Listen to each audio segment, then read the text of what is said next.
सुप्रभात बच्चों। आज हम लोग पत्र लेखन के बारे में जानेंगे। पत्र क्या है? पत्र यानी कि चिट्ठी, जिसको हम लोग इंग्लिश में लेटर कहते हैं। पत्र एक दूसरे को संदेश पहुंचाने का माध्यम होता है।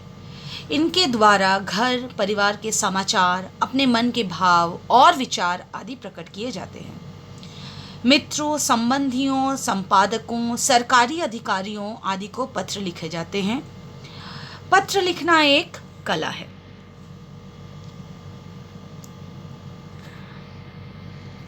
पत्रों के प्रकार। पत्र मुख्यतः दो प्रकार के होते हैं। औपचारिक पत्र, जो कि हम फॉर्मल लेटर कहते हैं, और अनौपचारिक पत्र, जिसे हम लोग इनफॉर्मल लेटर कहते हैं।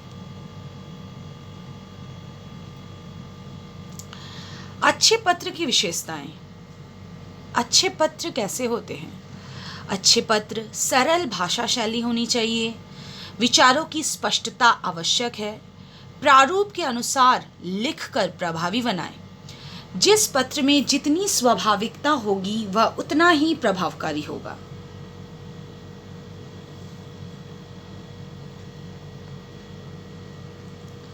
अब हम जानेंगे औपचारिक पत्र।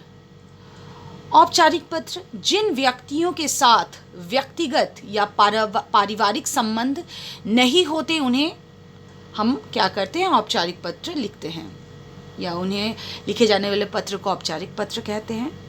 ये मुख्यतः निम्न प्रकार के होते हैं, जैसे आवेदन पत्र, शिकायती पत्र, संपादकीय पत्र, पूछताछ संबंधी पत्र, सूचना आदि जानकारी देने हेतु पत्र, व्यावसायिक पत्र और अन्य पत्र जैसे निवेदन, प्रशंसा, अनुरोध हेतु। ये सारे औपचारिक पत्र के अंतर्गत आते हैं।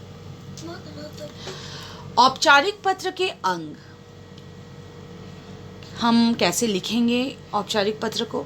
सबसे पहले पत्र प्रेषक का पता, प्रेषक लिखेंगे, फिर उसके नीचे उसका पता लिखेंगे, फिर नीचे तिथि लिखेंगे, फिर पत्र प्रापक अर्थात जिससे लिखा जा रहा है का पद और पता, उसके नीचे विषय।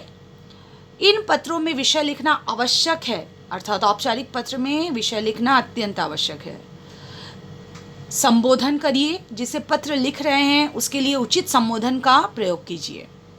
इन पत्रों में अभिवादन नहीं लिखा जाता। ये मूल ये जो होते हैं 2 या 3 अनुच्छेद में लिखे जाते हैं, लेकिन आजकल हम लोग 3 अनुच्छेद में ही इसे लिखते हैं। पत्र की समाप्ति में धन्यवाद सहित समाप्ति कीजिए।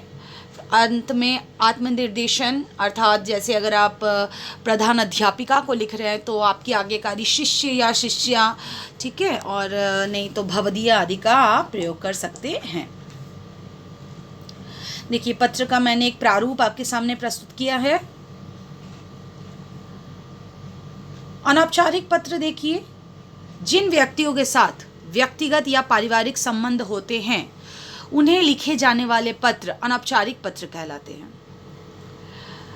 जैसे मित्रों, संबंधियों आदि को लिखे जाने वाले पत्र अनौपचारिक होते हैं। ये कई प्रकार के होते हैं, जैसे बधाई पत्र, धन्यवाद पत्र, शुभकामना पत्र, निमंत्रण पत्र, संवेदना पत्र, सद्भावना सूचना या अन्य पत्र। अनौपचारिक पत्र के अंग देखिए। अनौपचारिक पत्र के अंग: पत्र भेजने वाले का लघु पता लिखना है आपको ऊपर में, दिनांक, संबोधन कीजिए, उसके नीचे अभिवादन, विषय वस्तु, समापन। पत्र पाने वाले से संबंध लिखना है आपको, और पत्र पाने वाले का, लिखने वाले का नाम। यहाँ पे आपके लिए एक मैंने प्रारूप दिखाया है आपको, देखिए। ये मैंने आपके सामने एक शिकायत पत्र लिखा है, जो अभी आप लोगों को लिखना है। शिकायत पत्र किस तरह से आप लोगों को लिखना होगा। पत्र ये आपके औपचारिक पत्र के अंतर्गत आएगा। देखिए, आपके मोहल्ले में आए दिन चोरियां हो रही है, उनकी रोकथाम के लिए थानाध्यक्ष को गश्त बढ़ाने हेतु पत्र लिखना है। सबसे पहले प्रेषक लिखिएगा, और आप परीक्षा भवन से लिखेंगे तो आपको परीक्षा भवन लिखना है, जो आपको अपने जगह का नाम लिखना है, जमशेदपुर पूर्ण विराम देके लेक लाइन आपको छोड़ देना है, छोड़ के दिनांक लिखना है, फिर फिर एक पंक्ति छोड़ के आपको सेवा में जो जिन्हें पत्र भेज रहे हैं उनको लिखिए, वो कहाँ रहते हैं उनको, फिर जमशेदपुर, फिर एक लाइन छोड़ के विषय लिखिएगा,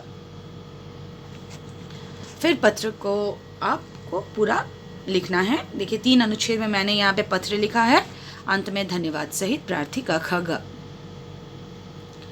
और अनौपचारिक पत्र का भी मैंने प्रारूप आपके सामने प्रस्तुत किया है, और अनौपचारिक पत्र पाने वाले के साथ आपका संबंध क्या है, उसे आप कैसे संबोधन कीजिएगा, अभिवादन कैसे कीजिएगा और अभिनिवेदन कैसे कीजिएगा, ये मैंने आपके सामने यहाँ पे प्रस्तुत किया है। ये आप एक बार देख लीजिएगा कैसा है। यहाँ पे देखिए औपचारिक पत्र का प्रारूप, देखिए स्वच्छ भारत अभियान के विषय में बताते हुए आपके मित्र को पत्र लिखना है। देखिए सबसे पहले वहाँ पर परीक्षा भवन लिख के दिनांक लिखना है, लेकिन परीक्षा भवन जो लिखा हुआ है साथ में ऊपर में आपको प्रेषक भी लिखना होगा, ठीक है। अंत में आशा करती हूँ मैं कि आपको पत्र का प्रारूप जो है समझ में आया है। धन्यवाद।